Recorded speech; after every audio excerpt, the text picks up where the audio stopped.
Well, so I got my first letter from Ontario yesterday, and I thought I would get the other one today, but I went out. There was an envelope in there, but handwritten, and instead of my name, it says "Our Neighbor." And I opened the envelope, and it's some kind of this guy, and basically memorial of Jesus' death. What can his sacrifice mean for you? I have no idea. But anyway, finally I had a breakthrough after like 1 month. No, actually I was applying since December. After 2 months of applying for any kind of job, both equipment operator, and then I realized that my chances are better with, trucking or driver. So, but I was applying both. But the problem with, equipment operator, they all look for, 3, 5, 10 years of experience, I don't know how they expect people to get experience if they don't hire you, but I know many of the guys and gals I work with on that solar farm, when I asked them how they got in, they said on-the-job training. So basically they would hire as a laborer, right? And then you ask your boss, if there's any jobs or if they can do some training, They train you on a skid steer or wheel loader, so it's all, mostly that's how they do it. So basically you find a job, any job with that company, and you progress, right? And then once you have your experience, you can get another job. But in my case, I have 500 hours, like honest, 500 hours of experience in a wheel loader and skid steer, but that's it. These people are looking for 3 years. I think a couple of times I saw 2 years, but anyway, so it's just super difficult. Maybe in the spring something will come up, but now I was applying for anything, like in this position only required the class 5 with air brakes, class 5Q. And so now I sent them a resume.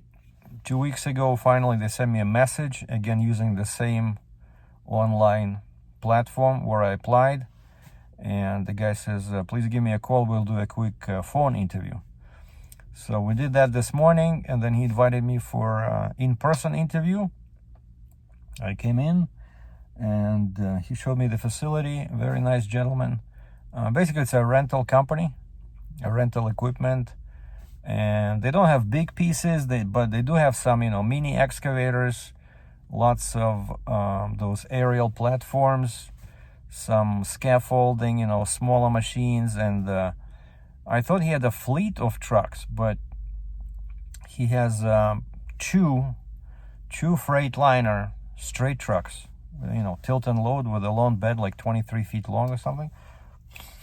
And I asked him what kind of transmission they have. He says automatic. He says you can fall asleep. So I told him, I said, I told him, I showed him my Ontario license, told him, about my experience as a trucker, what kind of loads I moved. And I said, I know chaining, strapping, stuff like that. And I said, here's my, wheel loader operator certificate. So I spent a bunch of money to get certified on a wheel loader, just in case. And he asked me, are you looking to get a class 1 job once you have your license? And I said, honestly, I'm not sure I don't want to do long haul. I just want to do a local job.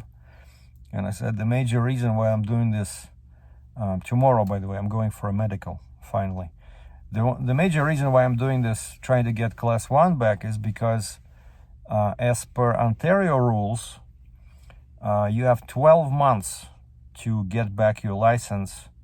Let's say in my case, if the medical expired less than 12 months ago, you can submit a new medical, and in theory, they will reinstate your license. And I just looked up at my old driver's abstract to see when my medical expired, and it expired on March 8th of 23. So tomorrow, Friday, is March 8th, 24, and that's why I'm going for a medical tomorrow morning, so hopefully I'll pass. And then I'm running to the registry here at DMV, and also I googled online, and they say that yeah, you can submit your medical to Ontario via fax or online. There's some kind of tool online, so I'm gonna fax it to them right away. So because it's still technically less than 12 months, so they should be able to reinstate it. And so the records should show, instead of GZ, it should show AZ, which is G is 5 here, right? But anyway, so this was a very interesting interview. So next, I think we clicked. We got along well with the boss, potential boss who owns this property. It's like I said, a small rental equipment company that they've been in business for a long time. And like I said, it's mostly smaller equipment. So he has 2 straight trucks, Freightliner with automatic transmission, and then he has a couple of pickup trucks, so like big beefy, probably, I don't know, 2-ton, 3-ton, whatever, pickup trucks. And that's how they move. Like if it's scaffolding and some smaller machines, they just put them in the bed. It's a pretty big truck, but it's still like a beefed up pickup truck, right? And I made sure I asked, I said, so the pay is the same whether you drive a straight truck or pickup truck? He says, yeah, the pay is the same. It's only like 8-hour days. You have to be at the yard at 6:45, but you finish at 4. And I told the guy, I said, I live 5 minutes away. That's the beauty of this. Like it's really close. For me, it's just literally 5 minutes of driving, maybe 6 kilometers, 3.5 miles. And then if they wanted to stay after 4, there's overtime pay, and then there's benefits after 3 months. And yeah, the pay is not the greatest, but it seems like not a very difficult job, because it's all smaller machines, and you can even drive a pickup truck. There's some manual labor, right? You have to load and load.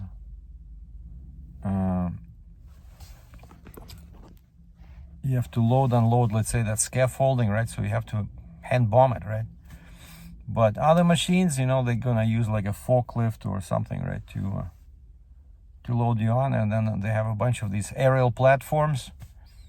I gotta remember how to move those. But it's all a joystick. You climb on the top, secure harness, right? It's all a joystick, forward, backwards. And they do have a couple of machines. I asked them about this. They do have a couple of machines that are over 10,000 pounds, but most are under 10,000 pounds. So they don't even qualify as heavy machinery, because in Canada, if it's over 10,000 pounds, you have to use a tie down on each corner. 4 tie downs, cannot be 2. And you cannot use 5/16 chain. That's for Canada only. Must be 3/8 minimum, because of the load limit they require. 5/16 does not have enough load limit for this kind of load. Like in US, they don't care, right? But here, remember, I got a ticket once when I was a trucker. So I told the guy about this. He seemed okay with it. I assume they have heavier chains. But so yeah, so now the next step is, he says he's gonna call me Monday or Tuesday for next step is like they're very thorough with this. So the next step is shadowing. So they put you for 2 days. I don't know if it's paid or not paid, probably not paid, but they put you for 2 days with a driver, and you just act as a helper, observer.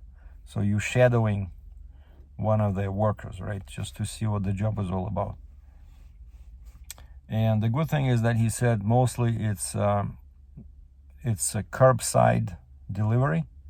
Let's say if they come to a job site and the guy says, oh, we want this over there, half a kilometer away. They're not gonna carry all this stuff, unless you can drive over there. But he says most of the time, our job is just do curbside drop and curbside pickup. And they do have a bunch of skid steers, but mostly smaller ones. But I saw some Case, some Bobcat, and I saw some of those smaller ones where you have to stand behind, like a mini skid steer where there's no cab, you have to stand in the back. And yeah, lots of aerial platforms, lots of scaffolding, a few mini excavators, lots of machines, different air filtering machines, stuff like that people use inside the building. So I think it's gonna be fun.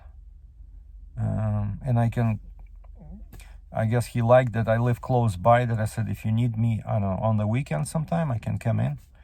I said, I just need to make some money. So that's the news. So I think the interview went well. So hopefully I'll get a call Monday, Tuesday for this on the road training with a instructor, with a worker, right? Who'll show me how to do this stuff. But basically, he says I think they give you a cell phone, and before you leave, you send a text message to the customer saying, hey, I'm loaded, on my way. If anything changed, let me know, because I'm guessing it can happen that you arrive there and they no longer need that machine, but they still have to pay probably because the truck went out, tried to make a delivery.